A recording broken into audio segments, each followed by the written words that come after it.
right, here we go. What is up, everyone? Got Troy here, another new guy. Yeah. He's the best. He is swole. But anyways, so we plated this with Logan last time, and then we got rained out. You can see the plywood's still kind of wet. But now we're gonna actually lay it out. We got all our plates here, and we got our plywood cut off, so we are ready to start throwing windows and doors and studs on these plates. So let's do it. Okay, so we're looking here. So we'll start with our doors. So this big sliding door, you can kind of see that. It was gonna be literally a 15-foot wide slider door. It got changed to just a French door, so we're gonna start with that. So we always lay everything out from the center. So let's see, this one is the 72 by 99. Now this whole wall here is 20 feet. I just remember that. Usually we would measure, but in this case I remember. So I'll go to the middle, get 10 foot. That's my center point. The door is 6 feet wide. So since it's an easy number, like 10 foot, I'm just gonna go over 3 feet. And then I know I need a trimmer and a king stud, just like that. Same thing, plus 3 feet. So do you get an extra foot from the door, basically?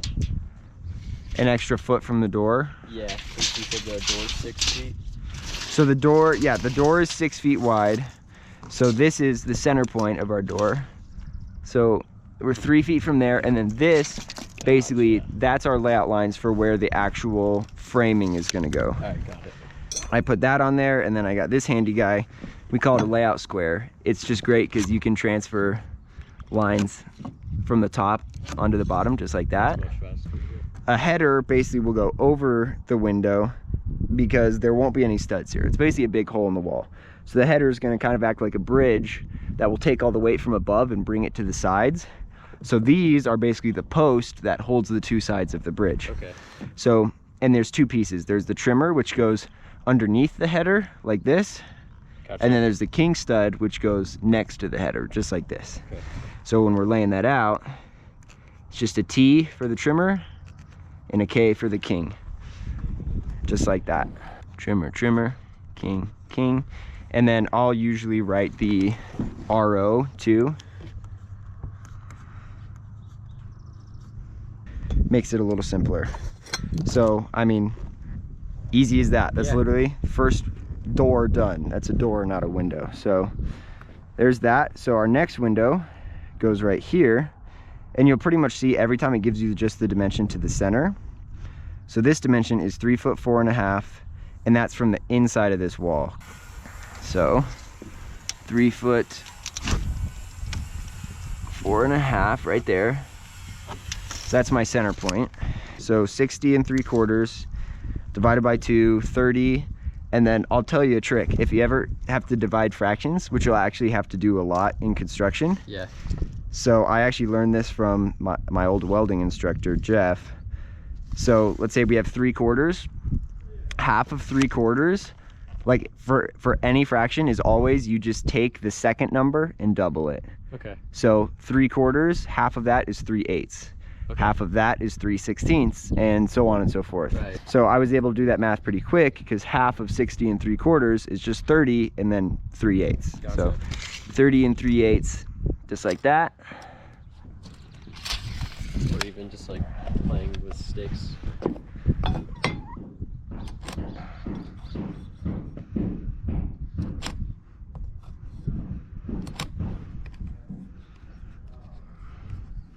So do you want to hook the very outside corner with your tape measure? 7 foot 6. And then you can put the center line on that one, just like I did on the other one.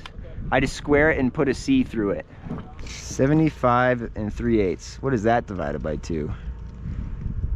37.5 plus 3/16. So 37 5/8 heavy.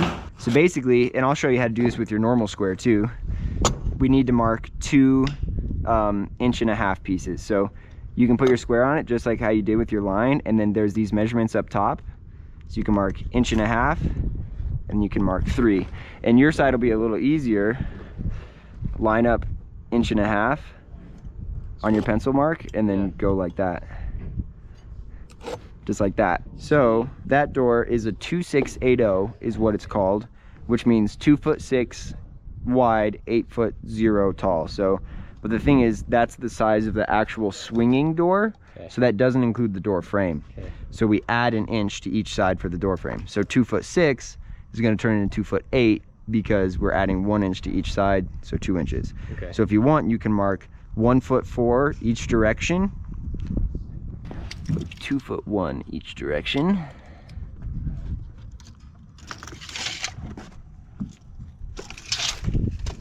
Hello. Howdy, sir. How it was up here. Yes. Nice. So another little thing, whenever we're laying out, you always want to make sure we're laying out on the same side. Okay. If two people are laying out, because you can see I have my door layout on this side, so that just means we want to make sure we put it on the same side as well.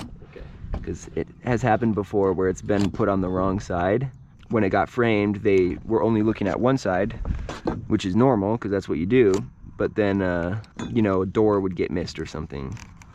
Just like that, all of our doors are now done. We'll do channels, which basically is anywhere a wall intersects. This is a channel, and we also have Cali corners, and I'll draw it out for you so it's nice and simple. So first I obviously mark each side of the wall like that, and then I put a mark like that on the outside edge.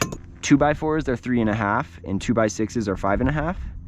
So I'll put an arrow this way, 3.5, just like that.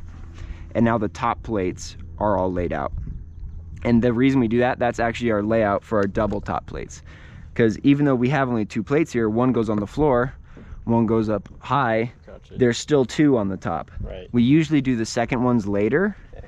but this way, when we lay them out like this, when we're framing them, we can put them on there and we'll know that they're where we want them to be. And the sides is just a little bit different. You bring those marks down the side, just like that. But how you lay that out on this, because if you were to put an X like this, then they would put the 2x6 on this side. So you draw a fish. And the fish shows that the 2x6 goes this way instead of that way. So the Cali corner, when it's framed, looks like this.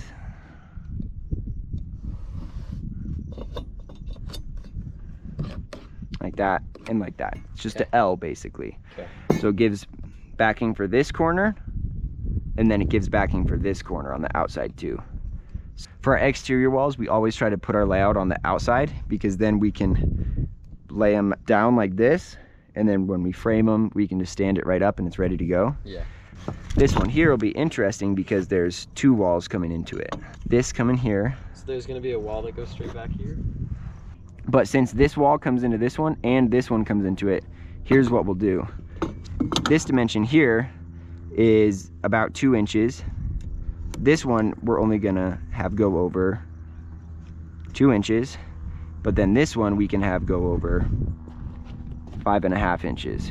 So this one will come all the way to here, and then this one will come only 2 inches Okay. right there, and then that'll still lock all 3 of them together. Cool. A lot of people sometimes won't do all the walls at once, they'll only do one at a time. What's nice about this is we can see how everything is gonna fit together because we already have them all lined up next to each other. So we're able to do all this planning ahead from phase 1 basically, as opposed to some people, you know, they'd snap their lines and they'd cut plates and then they would just build the first wall right away. But then if you don't have your other plates in, you might not know that we need to cut this back a corner or something like that. So doing it all at once helps a lot to keep it organized and fitting together nicely. So now everything is marked that is not a stud basically. So all we have left to mark where the actual studs are gonna go. So I think I maybe showed you when we were downstairs, but all of our studs line up over joists. You can see because of where the nails are, where the joists are. So that kind of gives us a good starting idea of where the studs are gonna go. I accounted for that when I did all the plating. So I can hook that, and I know that basically every 16 inches, which is the red numbers, there's gonna be a stud or a joist. So in this case, I'm just gonna come over here. I'll come all the way out.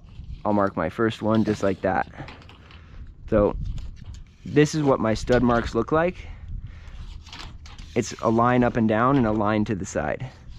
So the line to the side is where the stud actually goes. So I use two things. I use a pencil and then a blue crayon to mark the studs.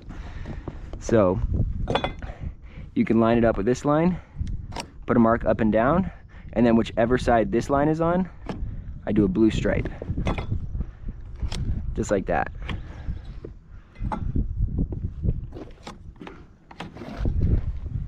Cool.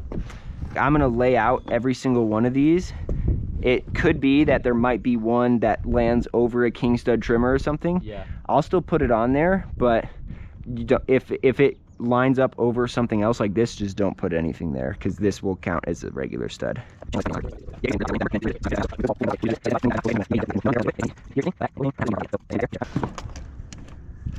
Beautiful. All right, I think that is all the walls now. All right, we're just about done laying out. This is what everything's looking like. We got our plates labeled and marked on the floor. Got our corners, all our studs laid out, all that good stuff. We only had to relay out a couple walls, which is totally fine.